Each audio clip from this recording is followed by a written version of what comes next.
Hey guys እንዴት ናችሁ? ሀያት እባላለሁ። ዛሬ ላይፍን ሼፕ አደረጉ ከምላቸው ነገራቶች መካከል በዋነኝነት የሚጠቀሱትን 5 ነገራቶችን እናወራለን። እነዚህ ነገራቶች ኦቨርናይት አይደለም ህይወቴን ሼፕ ያደረጉልኝ። It's a journey. So let's see. የመጀመሪያው gratitude or ምስጋና። ምስጋና ህይወቴን አቃኑልኝ ከምላቸው ነገራቶች ዋነኛው ነው። አላህም ማመስገን እንደ መሳሪያ ነው። ምን አይነት መሳሪያ? ከጎደሉ ነገራቶች ይልቅ ሙሉነታችንን ብሪፍሊ የሚያሳየን መሳሪያ ነው። አብዛኞቻችን ብዙ ነገራቶች ሁሌም ከኛ ጋር ስላሉ በእኛ ኮንትሮል ውስጥ ይመስለናል። ማመስገን ምስጋና ሁሉ የሚገባው አይነት ነገር አይመስለንም። ለምሳሌ እንመልከትና አብዛኞቻችን ከእንቅልፍ መነሳትን እንደ ኖርማል ነገር አድርገን ቆጥረዋለን አይደለም? እዛው ግን በተኛንበት መቅረት እንችላለን። ምክንያቱም እኛ ነገራቶችን የምንረዳው እኛ ሰዎች ያንን ነገር ስናጣው ነው ወርድ የሚታወቀን አይደለም?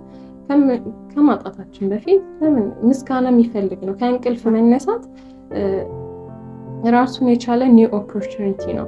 ከእንቅልፍ መነሳት ከዛን ደግሞ ከእንቅልፍ መነሳት ብቻለን በሰላም መነሳት ከዛ አራፊያ ሙሉ እነዚህ ነገራቶች በጣም አብዛኛው ጊዜ ሁሌ በሚባል ደረጃ አብረውን ስላሉ እንደ ኖርማል ነገር አድርገን ነው የምናየው። ግን ሪሊ ምስጋና የሚፈልግ ነገር ነውና ኢች ዴይ የሆነ ሙሉነታችንን ልናስተውል ይገባል። እኔ በአፍም ማለት ይቻላል እኔ የምጠቀምበት የምስጋና ሜተድ አለኝ። ምክንያቱም ሁሌም ላላስታውስ ስለምችል የምጠቀምበት ሜተድ አለኝ።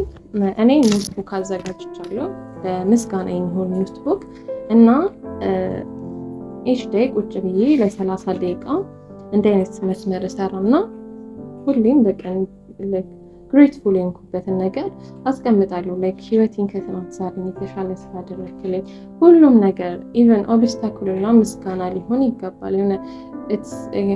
ማይንዳችሁን ራሱ ያሰፋዋል ማለት ነገራቶች የምትረዱበት ኦር ደግሞ የምትመለከቱበት መንገድ የሆነ ነገር ኔጌቲቪቲውን ከመመልከት ይልቅ በዛ ውስጥ ኦፖርቹኒቲ የማየት እድልን ይፈጥራል ምስጋና እና በዚህ ቀን እጽፋለሁ እዚህ ጋር ከዛ ማመሰግንበትን ነገር እንዲጽፋለሁ ማለት ነው። ኦር ደግሞ መጽሐፍ የማይፈልግ ሰው ደግሞ በቃ ፎከስ ሆናችሁ በቀን ለዚህ ደቂቃ ብላችሁ ታመሰግኑበት። ኢትስ አ ጉድ ሃቢት ነገራቶች ላይ ኦፖርቹኒቲ ጉድ ነገራቶችን እንድታዩ ያደርጋችኋል። that's why gratitude በጣም አሪፍ ማለት ነው። ሁለተኛው መጽሐፍትን ማንበብ ንባብ ሙሉ ሰው ያደርጋል ከሚለው ሀሳብ ጋር ስትሮንግሊ እስማማለሁ። ለኔ መጽሐፍት ማለት ሁሌም አቬለብል የሆነ ሜንቶር ነው። ስፈልገው የማገኘው አጠገቤ የሆነ ላይፍ ሜንቶር ነው ብዬ ነው የማስበው እና የሆነ ናውሌጅ አድ በማድረግ በምትፈልጉበት የህይወት ዘርፍ ላይ በቢዝነስ ሊሆን ይችላል፣ በካራክተር ሊሆን ይችላል፣ ኦር ደግሞ በሂስትሪ ማወቅ ሊሆን ይችላል። ናውሌጅ አድ ማድረግ በምትፈልጉት ዘርፍ ላይ ሁሌም ከጎናችሁ ሆኖ ናውሌጅን የሚሰጣችሁ ምንድነው? መጽሐፍት ነው። ሜንቶር ሰው የሆነ ሜንቶር ሁሌም ላይገኝ ስለሚችል መጽሐፍ ግን ሁሌም አጠገባችሁ ነው። አንዳንድ ሰዎች አሉ እኔ መጽሐፍ ማንበብ አልወድም። ኢትስ ኦኬ ማንበብ አለመውደድ ባይዘው ኢትስ ኦኬ። ምክንያቱም ስኪል ነው። የሆነ አንብበን በፊት ካለመድን ሊደብር ይችላል። ኢትስ ኦኬ። አለማንበብ ደግሞ ኢትስ ኦኬ። ኢትስ ና አ ቢግ ዲል ባይዘው። ግን ማወቅ በምትፈልጉበት የህይወት ዘርፍ ላይ ናውሌጅ አድ ማድረግ ከፈለጋችሁ ሁሌም አቬለብል እና ቀላሉ መንገድ ነው ልፈልግ ነውና እኔ መጽሐፍትን ማንበብ በጣም ጠቅሞኛል።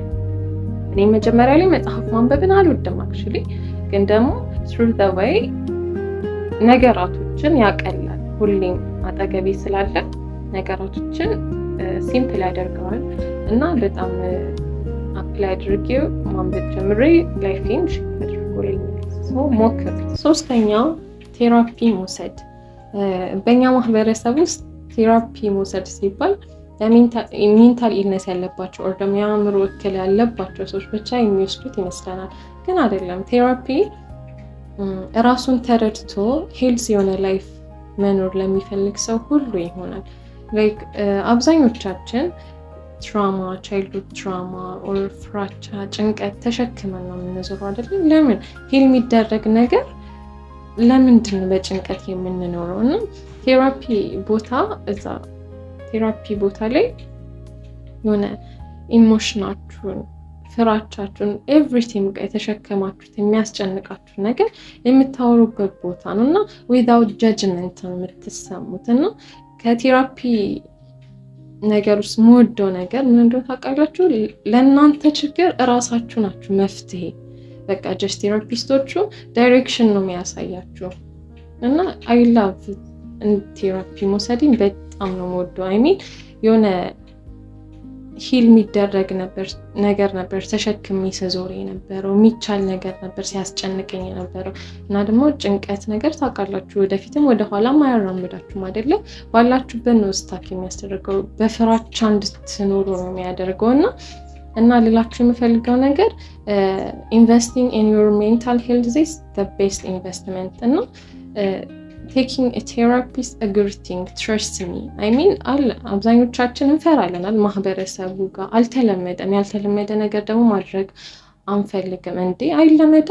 I mean የሚጠቅም ነገር ከሆነ just take it, right?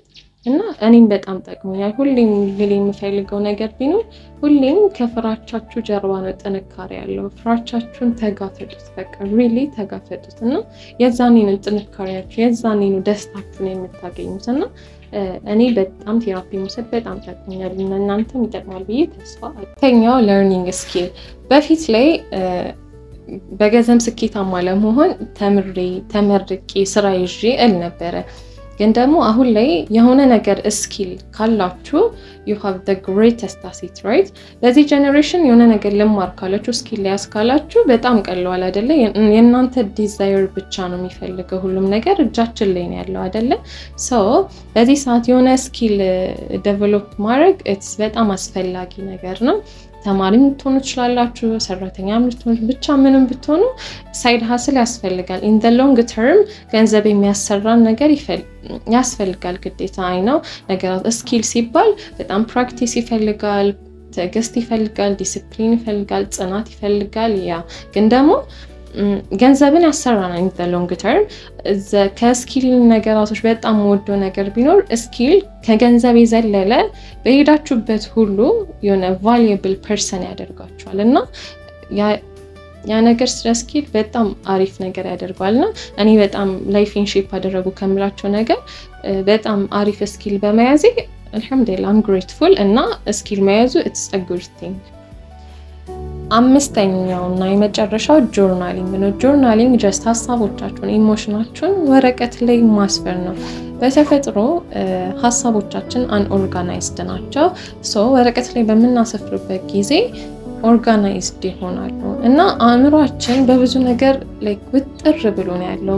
ሀሳቦች፣ ጎሎች፣ ጭንቀት፣ ደስታ ኤቭሪቲንግ አእምሯችን ውስጥ ነው ያለው። እንደዚህ አይነት ነገራቶች ደግሞ ጭንቀትን ይፈጥራሉ። ሶ ነገራቶችን ወረቀት ላይ ማስፈር ክላሪቲን ይፈጥራል። ከክላሪቲ በዘለለ ደግሞ ያንን ነገር ያለንበትን ነገር በኒው ፐርስፔክቲቭ እንድንመለከት ያደርግልናል። እና ጆርናል መጻፍ ሲባል it doesn't have to be በቃ የሆነ ያማረ ጆርናሊንግ ቡክ ያማረ እጅ ጽሑፍ አያስፈልግም። ጀስት ከራሳችሁ ጋር ሆነስት በሆነ ወይ መነጋገር ማለት ነው። ከጆርናሊንግ በወደው ነገር ቢኖር የህይወት ጥያቄ ከሆኑባቸው ነገራቶች መካከል አሉ። ብዙ ጊዜ አእምሯችን የሚጠይቁን ነገራቶች አሉ አይደለ? እነዛን ጥያቄዎች እዛ በወረቀት በምናሰፍርበት ጊዜ መፍትሄ እናገኛለን ማለት ነው። እና ጆርናሊንግ በጣም አሪፍ ነገር ነው። ላይክ ኖርማሊ ከራሳችሁ ጋር የምትነጋገሩበት ወይ ነው። ሆነስት በሆነ ወይ በሪል ማንነታችሁ የምትነጋገሩበት ነገር ነው ማለት ነው። ሶ ለዛሬ እነዚህ ናቸው 5 ነገሮች። እነዚህ ነገሮች ኦቨርናይት አሁንም በድጋሚ ኦቨርናይት ላይፍን ቼንጅ አላደረጉም። ኢትስ አ ጆርኒ የሚኖሩ ናቸው። ዴይሊ አፕላይ የሚደረጉ ናቸው። ሶ ኢትስ ማይ ፈርስት ቪዲዮ። ቴንክ ዩ ፎር ዋቺንግ ባይ